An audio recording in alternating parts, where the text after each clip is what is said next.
बिहार के पूर्व मुख्यमंत्री जीतन राम मांझी और हम के राष्ट्रीय अध्यक्ष डॉक्टर संतोष कुमार सुमन की अमित शाह से मुलाकात हुई। ये मुलाकात 45 मिनट चली। हिंदुस्तानी आवाम मोर्चा सेक्युलर के संस्थापक और संरक्षक जीतन राम मांझी और पार्टी के राष्ट्रीय अध्यक्ष डॉक्टर संतोष कुमार सुमन ने कहा कि हमारी पार्टी हम आज से एनडीए के साथ हैं। हम के राष्ट्रीय अध्यक्ष डॉक्टर संतोष कुमार सुमन ने कहा कि हम लोकसभा और विधानसभा चुनाव एनडीए के साथ रहकर मजबूती से लड़ेंगे।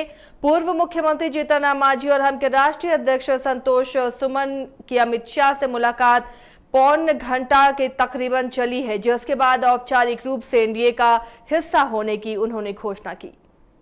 देखिए, सारी बिंदुओं पर चर्चा हुई है और देश की राजनीति हो चाहे स्टेट की हो और किन मुद्दों पर हम साथ में रहेंगे, हम सब बिंदुवार चर्चा होने के बाद हम लोग ने औपचारिक रूप से यह सहमति जताई सैद्धांतिक रूप से कि हम लोग आज से एनडीए के साथ रहेंगे और आगे की रणनीति फिर हम लोग साथ मिलकर तय करेंगे क्या होगा, कौन कितने सीटों पर हम लड़ेंगे, ये बात की बात है। लेकिन आज के बारे में हम लोग की बात जो निकल कर आई आपसी सहमति से सैद्धांतिक तौर पर हम लोग एनडीए के पार्ट में। मतलब एक बात बिल्कुल साफ हुई जो कहा जा रहा था कि महागठबंधन से अलग होने के बाद आप लोग किधर जाएंगे। कभी बीच में आप हमसे बातचीत करते हुए आपने कहा थर्ड फ्रंट का भी विकल्प हो सकता है, बीजेपी के साथ भी जा सकते हैं, तो तमाम अटकलों पर विराम लग गया है। आप लोग बीजेपी के साथ ही लोकसभा का चुनाव लड़ेंगे? जी, निश्चित तौर पर हम लोग बिहार में भारतीय जनता पार्टी के साथ ही लोकसभा का चुनाव लड़ेंगे और हमने आपको बताया था कि 2-3 दिनों में आपको हम बताएंगे। हम लोग सारे विकल्पों पर चर्चा कर रहे थे, लेकिन आज माननीय गृह मंत्री जी से मिलने के बाद हम लोग की सहमति बनी कि हम लोग एनडीए के साथ हैं। फॉर्मूला क्या होगा? चूंकि लगातार इस बात की चर्चा थी जब महागठबंधन में थे तो आपने कहा था कि 5 लोकसभा सीटों पर हम चुनाव लड़ना चाहते हैं और 8 सीटों पर आपकी तैयारी है। वहां पर फॉर्मूला रास नहीं आया नीतीश कुमार को। यहाँ पर किस तरह से आप फॉर्मूला लेकर आए हैं? देखिए, फॉर्मूला तो बाद में तय होगा, लेकिन हम इतना ही आज कहेंगे कि हम लोग एनडीए के पार्ट हैं और हम लोग साथ में चलने की बात रखे हैं और निश्चित तौर पर हम लोग जब बैठेंगे और स्टेट कमेटी वहाँ पे जब भारतीय जनता पार्टी के साथ बैठक होगी तो सारी बातें निकल के आ जाएगी कौन कितने सीटों पर लड़ेगा। क्योंकि अभी कुछ बोलना बहुत प्री मैच्योर है, वो उनका भी बहुत घटक है और भी बिहार के लोग जो पार्टियां हैं वो आने वाले हैं, उनसे बातचीत चल रही है। तो इस तरह की जब सब स्थिति स्पष्ट हो जाएगी तो इस पर भी हम लोग बात करेंगे।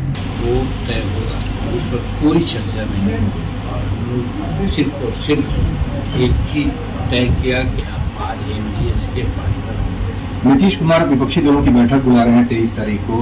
उधर 6 दल हैं अभी महागठबंधन में, आपको लेकर 7 थे, अब 6 दल हैं उधर बिहार में। उनको किस तरह से आप लोग चुनौती दे पाएंगे बीजेपी के साथ मिल करके? देखिए, हम चुनौती देने के स्थिति में कभी नहीं रहते हैं, हम किसी को चुनौती नहीं देते हैं, हम सबको शुभकामना देते हैं। अब वो नहीं पाकर अपना मिल करके गठबंधन जोड़ रहे हैं, किसको प्राइम मिनिस्टर बनाएंगे, क्या करेंगे, लेकिन अभी संप्रति नीतीश कुमार बिहार हैं इसलिए बहुत बात नहीं कर सकते। जी, लेकिन मेरा सवाल है इस संदर्भ में सर कि विपक्षी दलों की बैठक हो रही है, देश भर में एक तरह से तैयारी चल रही है कि नरेंद्र मोदी को चुनौती दी जाए। आप लोग कितना सक्षम हैं? जब आप आगे हैं तो एनडीए का कुंभा कितना मजबूत होगा? बिहार में G20 की भी बैठक हो रही है, एक विपक्षी दलों की बात आप क्यों कर रहे हैं?